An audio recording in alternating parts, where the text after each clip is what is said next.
5 golden point जो कि आपको हमेशा याद रखना है किसी भी टाइम टेबल को बनाते वक्त। इतना अगर आप पढ़ लीजिएगा तो आराम से क्यों नहीं आएगा, 700 नंबर भी आराम से आ जाएगा अगर साल भर अगर 15.5 घंटा आप पढ़ते हैं तो। हेलो एवरीवन, कैसे हैं आप लोग। लगभग 1 मंथ होने लगा मैंने कोई लॉन्ग वीडियो नहीं बनाया था। सबसे पहले तो इसके लिए सॉरी, लेकिन ये नीट का स्कैम के बाद पता ही नहीं चला कि क्या होगा नहीं होगा, सबको कन्फ्यूजन में डाल दिया कि रीनीट होगा या नहीं होगा। लेकिन एक चीज़ तो श्योर है कि हमारे पास लाखों करोड़ रुपया नहीं है कि हम पेपर को खरीद लें। हमारे हाथ में केवल मेहनत करना है और हम मेहनत से ही सिलेक्शन लेके दिखाएंगे।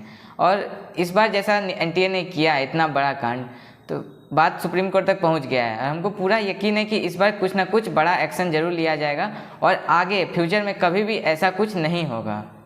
तो अब आप लोग बिल्कुल भी अपना टाइम वेस्ट नहीं कीजिए इन सब चक्करों में और पूरा का पूरा अपना टाइम को इफेक्टिवली अपने स्टडी में लगाइए और उसी से कुछ होगा। अपने आप पे काम कीजिए और अपने आप को बेस्ट बनाइए। थंबनेल देख के तो आपको पता चल ही गया होगा कि ये वीडियो टाइम टेबल से रिलेटेड होने वाला है, ये प्रोडक्टिव भी हो और इफेक्टिव भी हो। तो इस वीडियो में मैं यही बताने वाला हूँ। चलिए वीडियो को स्टार्ट करते हैं। सबसे पहले ये वीडियो किनके लिए होने वाला है, ये वीडियो उनके लिए होने वाला है जो कि 12th में और डमी लिए हैं और उनके लिए जो कि ड्रॉप लिए हैं और ऑनलाइन क्लास करते हैं। ये वीडियो सिर्फ उनके लिए है। तो सबसे पहले क्लास का शेड्यूल 4 बजे से 9 बजे तक आपको अपना क्लास करना है। 4 बजे से शाम से 9 बजे तक आपको अपना जितना भी फिजिक्स केमिस्ट्री बायो डेली का शेड्यूल होता है क्लास करने का, वो आपको कंप्लीट करना है। उसके बाद 9 से 9:30 के बीच आपको अपना डिनर करना है। फिर 9:30 से 12 बजे तक कितना हुआ, 2.5 घंटा हुआ। 9:30 से 10:30, 10:30 से 11:30, 11:30 से 12। इस 2.5 घंटा में आपने जो क्लास में आज पढ़ा उसको आपको रिवाइज करना है। जो डेली आपने पढ़ा है उसको आपको रिवाइज करना है डेली का डेली। और जो डीपीपी मिलता है 10 क्वेश्चन 15 क्वेश्चन तीनों सब्जेक्ट में जो मिलता है डीपीपी, उसको भी उसी टाइम पे सॉल्व करना है। मतलब आपको 9:30 से 12 के बीच में तीनों सब्जेक्ट का आपको डिवाइड करना है। मतलब जैसे 9:30 से 10:30 में एक शेड्यूल रख लिए, 10:30 से 11:30 के बीच में एक शेड्यूल रख लिए और 11:30 से 12 के बीच में एक शेड्यूल रख लिए। तो तीनों में आपको क्वेश्चन सॉल्व करना है डीपीपी वाला और रिवाइज करना है। जो नोट्स थोड़ा बच गया होगा लिखने का उसको लिखना है। उसके बाद 12 बजे आपको सो जाना है और सुबह 6 बजे उठना है। और 6 बजे उठने के बाद कोई काम करने से पहले आपको 6 से 8 अपना 2 घंटा निकालना है पढ़ाई के लिए। और इस टाइम पे आपको लेक्चर बिल्कुल नहीं करना है। इस टाइम पे आपको जो टॉपिक बिल्कुल डिफिकल्ट लगता है, जो टॉपिक बिल्कुल समझ नहीं आता है क्या करे, कुछ समझ एकदम हार्ड टॉपिक लगता है जो कि एकदम कंफ्यूजिंग है, उस टॉपिक को आपको पढ़ना है सुबह के टाइम पे। क्योंकि उस टाइम पे एकदम माइंड फ्रेश रहता है, कोई नया चीज़ नहीं गया रहता है माइंड में। तो उस टाइम जो भी हम डालेंगे अपने माइंड में वो एकदम अच्छे से चला जाएगा, डाइजेस्ट भी होगा। इसलिए सुबह के टाइम पे आप एकदम जो हार्ड टॉपिक लगता है, जो कि आप जनरली इग्नोर करते हैं पढ़ना, वैसे टॉपिक को सुबह में पढ़िए। उस समय आपको समझ भी आएगा वैसा टॉपिक। या नहीं तो आप एनसीईआरटी पढ़ सकते हैं। बायो की एनसीईआरटी आप पढ़ सकते हैं सुबह के टाइम पे 6 से 8 के बीच में। 8 से 9 के बीच में आपको फ्रेश होकर रेडी होना है। सबसे पहले आपको योगा, मेडिटेशन, एक्सरसाइज जो भी आप करते हैं उसके लिए 15 से 20 मिनट आपको उसके लिए देना है। उसके बाद फ्रेश होकर ब्रेकफास्ट करके रेडी हो जाना है 9 बजे तक। 8 से 9 के बीच में ये आपको कर लेना है। उसके बाद 9 बजे से 11 बजे तक 2 आवर का जो शेड्यूल है, इसमें आपको एक पढ़ाई का निकालना है। फिजिक्स केमिस्ट्री बायो कोई भी एक पढ़ सकते हैं। फिर 11 से 1 के बीच में फिर 2 घंटा का शेड्यूल है, उसमें आपको एक सब्जेक्ट पढ़ना है। फिर 1 से 2 के बीच में आपको गैप लेना है। फिर 2 से 4 के बीच में फिर एक सब्जेक्ट पढ़ना है। मतलब 3 शेड्यूल आपका हो गया, 9 से 11, 11 से 1, 2 से 4। 3 में आपको अपने अकॉर्डिंग फिजिक्स केमिस्ट्री बायो जिसको ऊपर नीचे करना है, पहले फिजिक्स पढ़ लिया या केमिस्ट्री पढ़ लिया, ये अपने अकॉर्डिंग आप कर सकते हैं। उसके बाद जो 1 से 2 के बीच में टाइम मिला आपको, 1 से 2 के बीच में आपको लंच करना है। उसके बाद आप जो भी करना चाहते हैं या घर वालों से बात करना चाहते हैं उस टाइम पे आप कीजिए। और अगर फ़ोन भी चलाना चाहते हैं तो इसी टाइम पे चलाइए 1 से 2 के बीच में। उसके बाद फिर से 2 से 4 के बीच में एक सब्जेक्ट निकाल के, जैसे बायो निकाल के आप पढ़ लीजिए। जो भी आपको पढ़ना है, अपना नोट्स रिवीजन करना है वो कीजिए, क्वेश्चन प्रैक्टिस कीजिए, बुक पढ़िए। मैं तो बोलूँगा क्वेश्चन प्रैक्टिस इस टाइम पे कीजिए। तीनों सब्जेक्ट का 2-2 घंटा क्वेश्चन प्रैक्टिस कीजिए।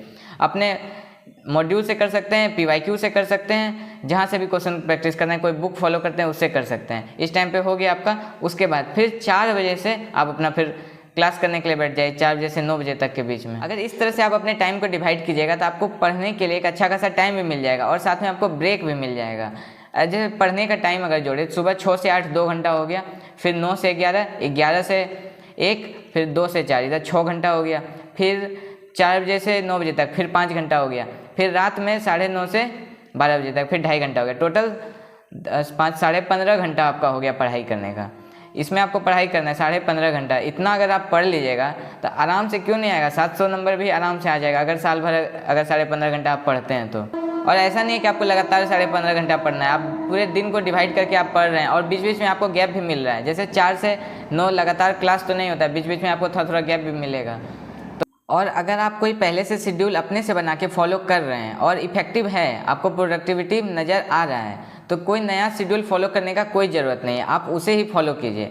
ये वीडियो उनके लिए है जिनको कि प्रॉब्लम हो रहा है टाइम टेबल बनाने में, अपने टाइम को, डेली के टाइम को कैसे कैसे डिवाइड करें पढ़ने में, उनमें हेल्प करने के लिए ये वीडियो है। अगर आपका है पहले से शेड्यूल बना हुआ कि डेली हमको कैसे पढ़ना है, क्या क्या पढ़ना है, तो आप 5 गोल्डन पॉइंट जो कि आपको हमेशा याद रखना है किसी भी टाइम टेबल को बनाते वक्त। सबसे पहला, सुबह का जो टाइम होगा उस टाइम पे आपको कोई भी लेक्चर क्लास नहीं रखना है।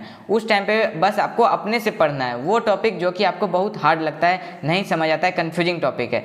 लेक्चर का ड्यूरेशन बिल्कुल भी उस टाइम पे लेक्चर नहीं रखना है। सेकेंड, आपको डेली टारगेट बनाना है, वो भी रात को सोने से पहले, ताकि नेक्स्ट डे आप क्या क्या पढ़िएगा, कौन सा सब्जेक्ट में कौन सा टॉपिक कंप्लीट करना है, ये चीज़ आपको सोने से पहले आपको नेक्स्ट डे का बना के रखना है, ताकि उस दिन आपको बिल्कुल भी टाइम ना लगे अपना ये डिसाइड करने में कि क्या हमको आज पढ़ना है। इसलिए डेली आपको टारगेट के अकॉर्डिंग पढ़ना है और एक दिन पहले ही रात में ही टारगेट आपको बना के सोना है।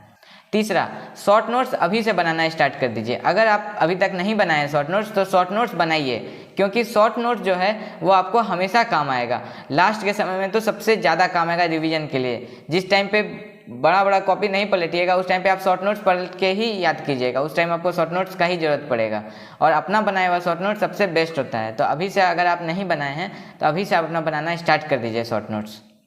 चौथा, नेवर एवर प्रोक्रेस्टिनेट, कभी भी प्रोक्रेस्टिनेट नहीं कीजिए, क्योंकि आप जो चीज़ प्रोक्रेस्टिनेट करते हैं वही चीज़ आगे जाके आपका बैकलॉग बनता है। तो अभी से अगर आपका आदत ये लग गया कि नहीं हमको नहीं छोड़ना है, आज का काम आज ही करना है, अभी का काम अभी करना है, तो वो चीज़ आपको कभी बैकलॉग नहीं बनेगा, क्योंकि बैकलॉग ऐसा बीमारी है जो समय के साथ बढ़ते जाता है, बहुत मुश्किल से कम होता है। इसलिए आप अपना बिल्कुल यही ट्राई कीजिए कि बैकलॉग ना से ना बने। पांचवा, मॉर्निंग में या रात में सोने से पहले इस 2 टाइम पे आपको फ़ोन बिल्कुल नहीं यूज करना है। थोड़ा सा टाइम पास के लिए रील देख लिए या यूट्यूब चला लिए, इंस्टाग्राम चला लिए, ये आपको बिल्कुल नहीं करना है। खास करके सुबह मॉर्निंग के टाइम पे आपको ये बिल्कुल नहीं करना है।